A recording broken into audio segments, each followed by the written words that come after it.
किन्नर चुड़ैल। गोरखपुर नाम का एक गांव हुआ करता था। उस गांव में ज्यादा लोग नहीं रहते थे। उस गांव में एक गर्भवती विधवा औरत रहती थी। उस औरत का नाम कमला था। कमला अपने घर में अकेली रहती थी। उसके पति की सारी जायदाद उसके नाम हो गई थी, पर सभी गांव वाले उस औरत को मनहूस औरत समझा करते थे और सभी उससे नफरत किया करते थे। एक बार कमला राशन की दुकान पर खाने का सामान खरीदने जाती है। भैया जी, जरा 1 किलो दाल चावल देना। अरे हाय हाय हाय हाय हाय हाय! अरे मनहूस औरत, मेरी दुकान में अपशुगन करवाने आ गई क्या? हैं? चल जा यहाँ से। मैं कुछ नहीं देने वाला हूँ तुझे। भाग भाग यहाँ से, चल जा, निकल। भैया जी, ऐसा मत कहिए। मैं गर्भवती हूँ, मुझे खाने की बहुत जरूरत है। मुझे खाना दे दीजिए। दुकानदार कमला को वहां से धक्के मारकर भगा देता है। तभी कमला रोते रोते उस गांव के किन्नरों के इलाके में आ जाती है। गांव वाले किन्नरों को उसी इलाके में रखा करते थे, क्योंकि वो लोग किन्नरों को पसंद नहीं करते थे और उनके इलाके में रहने से मना करते थे। तो किन्नरों ने उसी गांव में अपना एक इलाका बना लिया था। जब किन्नर लोग देखते हैं कि एक गर्भवती महिला रोते रोते उनके इलाके में आ गई है, तो सारे किन्नर कमला के पास जाकर उसका हाल पूछने लगते हैं। क्या हुआ बहन, तुम्हारी गर्भवती अवस्था में इतनी बुरी हालत कैसे? तुम रो क्यों रही हो? तुम डरो मत, हम तुम्हें कोई नुकसान नहीं पहुंचाएंगे। तुम शांत होकर सब बताओ कि हुआ क्या है। मैं कमला हूँ। मैं गांव के दूसरे इलाके से आई हूँ। 2 महीने पहले ही मेरे पति की मौत हुई है। मुझे गांव के लोग मनहूस मानते हैं, क्योंकि मैं विधवा हूँ और गर्भवती भी। वहाँ के लोग मुझे खाने के लिए कुछ बेचने के लिए भी तैयार नहीं, जिससे मेरा गुजारा नहीं हो रहा था। कोई बात नहीं कमला, हम तुम्हारा ख्याल रखेंगे। किन्नर लोग कमला को एक खाली घर में रहने के लिए जगह दे देते हैं और उसकी देखभाल भी करते हैं। कुछ ही महीने बाद कमला अपने बच्चे को जन्म देती है, पर अफसोस, कमला बच्चे को जन्म देते ही अपनी जान गंवा देती है। जब सब किन्नर बच्चे को देखते हैं तो बहुत खुश हो जाते हैं, क्योंकि वो बच्चा भी किन्नर ही था। कमला ने एक किन्नर बच्चे को जन्म दिया था। अब इस बच्चे की देखभाल कौन करेगा? हम तो इस बच्चे को गांव के दूसरे इलाके में भी नहीं भेज सकते। और तो क्या हुआ, इस बच्चे की माँ नहीं रही तो हम इसे पालेंगे। अब ये हमारे इलाके में रहेगा, हमारे साथ रहेगा।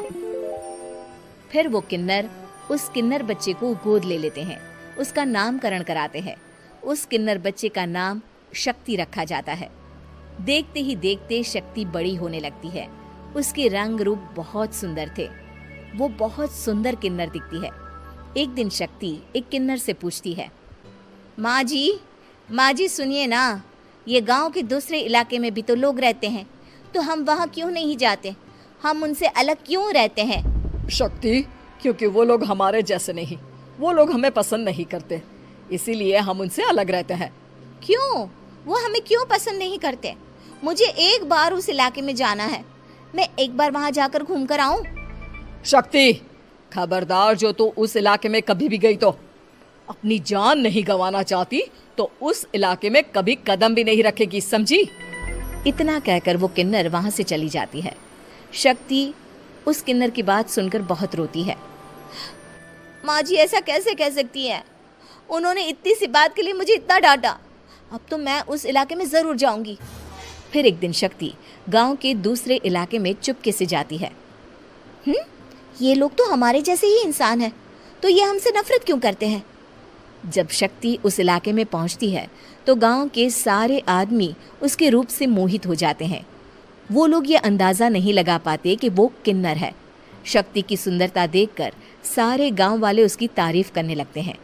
तभी गांव का चक्कर लगाने गांव के जमींदार का बेटा हर्ष वहां पहुंचता है। हर्ष भी दिखने में बहुत सुंदर होता है। जब हर्ष ने शक्ति को देखा तो वो भी उससे मोहित हो गया, और जब शक्ति की नजर हर्ष पर पड़ी तो वो हर्ष को देखकर मोहित हो गई। आपको पहले कभी इस गांव में देखा नहीं। इस गांव में आप नए हैं क्या? जी नहीं, वो मैं बस। तभी शक्ति बोलते बोलते रुक जाती है और मन में सोचने लगती है, अगर मैंने इनको बता दिया कि मैं दूसरे इलाके से आई हूँ तो वो समझ जाएंगे कि मैं किन्नर हूँ, इसलिए मुझे इनसे झूठ ही बोलना पड़ेगा। शक्ति हर्ष को कहती है, जी हाँ, मैं इस गांव में नई आई हूँ, यहाँ अकेली रहती हूँ। वैसे आप कौन है? आप भी इसी गांव में रहते हैं? जी हाँ, मैं इस गांव के जमींदार का बेटा हूँ। आपको किसी भी चीज की जरूरत पड़े तो आप मुझे बता देना, मुझे अच्छा लगेगा। ऐसे ही शक्ति और हर्ष एक दूसरे से रोज मिलने लगते। वो दोनों अपने प्यार का इजहार करने एक दूसरे से मिलने जाते हैं। तभी शक्ति का पीछा करते करते एक किन्नर वहां आ जाती है। शक्ति, शक्ति, मैं तुमसे बहुत प्यार करता हूँ। मैं तुमसे शादी करना चाहता हूँ। क्या तुम मुझसे शादी करोगी?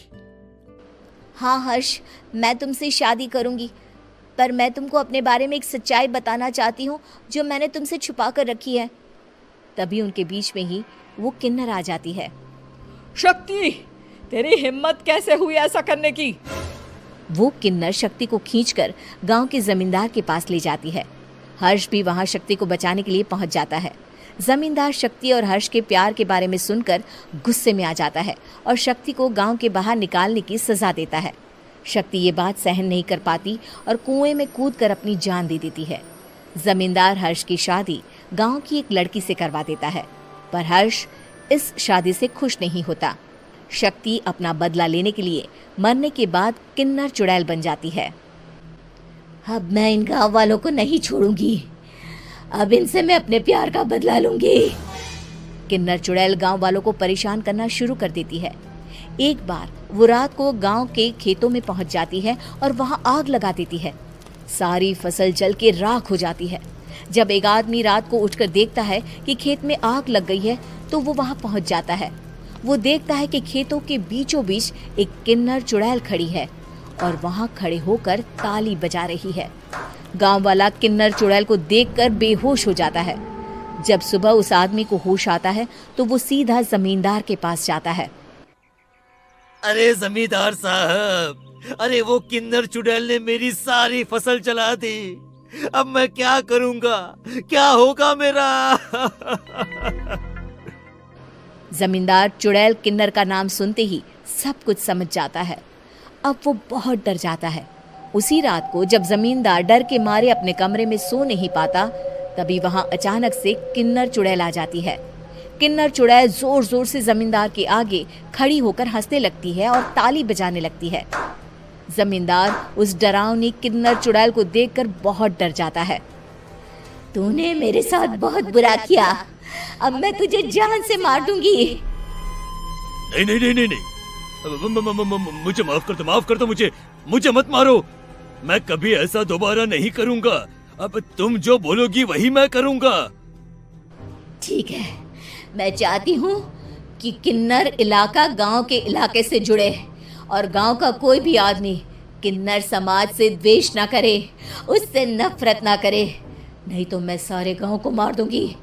और तुम गांव में एक नया कानून बनाओ कि अगर किसी ने भी किन्नर समाज को हानि पहुंचाने की कोशिश भी करी या इनसे भेदभाव करने की भी कोशिश करी तो उनको कड़ी से कड़ी सजा मिलेगी।